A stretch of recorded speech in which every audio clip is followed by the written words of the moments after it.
Hello, everyone. Welcome back to the 7 Minute Spotlight, where we explore stories, ideas, and concepts for inspiration and encouragement. And today's story is actually probably two stories in one, experiences that I've had.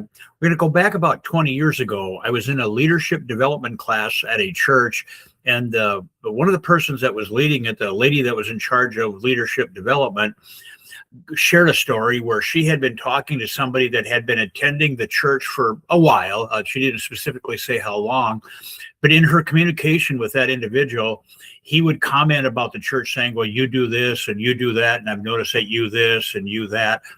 And the instructor stopped him and pointed out that, you don't use the word we, you use the word you. You really haven't embraced what we're doing here. And she recommended that maybe he should check out another church, which he did. And I can't remember the exact time. It was 9 months or 18 months or something like that. He ended up coming back and became part of the church, became part of the we. And that really stuck with me, how important the word we is when we're having conversations, when we're establishing our thoughts, what our goals are, especially if it's a family situation, a business situation, an organization. It can be a church, it can be a nonprofit, it can be a school system. We want to use that word we. And so that stuck with me. And this was about 20 years ago that happened. Then about 15 years ago, so approximately 4 or 5 years after experiencing that event, I had made friends with a fellow named Tommy Moore. And Tommy's just a great guy, had a background in trucking and had left the industry and was working with small businesses and small entities, maybe in fairly good sized ones too, in creating their culture, creating their plans, strategic planning, things that were setting them up to succeed.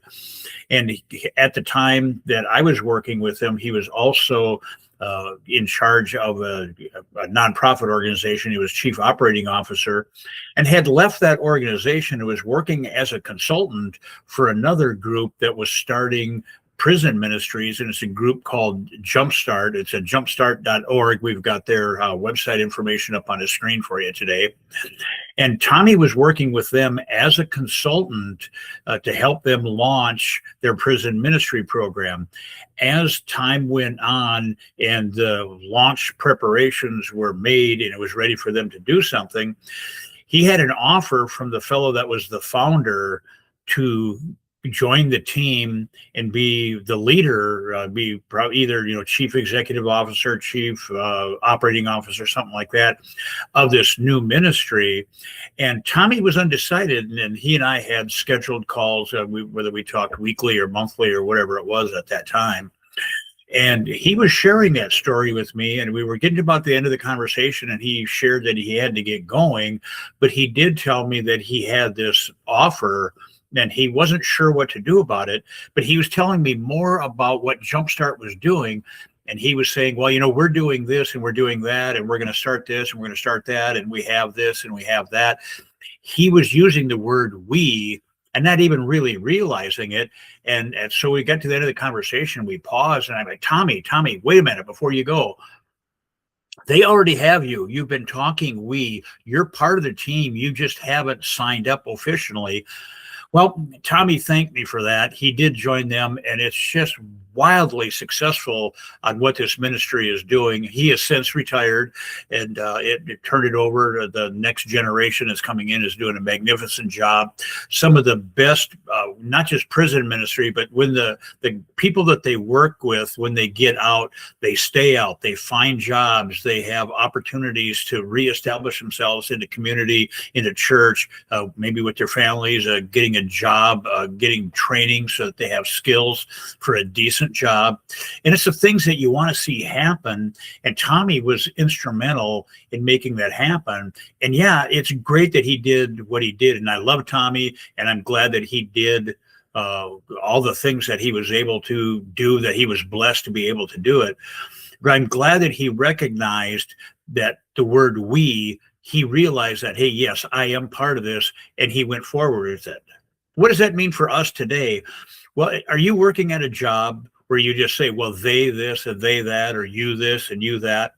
If we're not saying we, then we really haven't joined the team. But we have to remember that, like in our case, we're a small business. We employ about 40 people, I think it is, somewhere in that area. And I have to be sure that I'm approaching my team members as we, not that you have to do this and you have to do that. Yes, we have to give instructions. We got to be clear on that. But when we're setting the vision for our company, that we're going to be safe, that we're going to provide excellence, that we're going to meet our goals, we're going to be effective, that's a we, because I can't do it alone and they can't do it alone either. We're just a bunch of people wandering around if we're not unified. In the Bible, it says that a cord of 3 strands is not easily broken. So if our relationships in family, in business, in community, in church, in nonprofits, whatever it is, if we approach it from the concept of we, and we know that we're unified, we will then, again, we will be a force to be reckoned with. We can accomplish many things, and we can accomplish it because God has blessed us with the ability, but he did not ask for us to go out and do all these things alone. We work best when we work in a group. So I'm thankful for the lady that shared the information 20 years ago. I'm thankful that I was able to share it with Tommy and that he went on to the success that he had, that ministry had. And let's remember today, it's not about me. It's about we. Our contact information is on the screen. Please get a hold of us if there's anything that we could help you with or talk about. We love having you here. I appreciate your being here. Thanks, and we'll see you on the next one. God bless. Goodbye.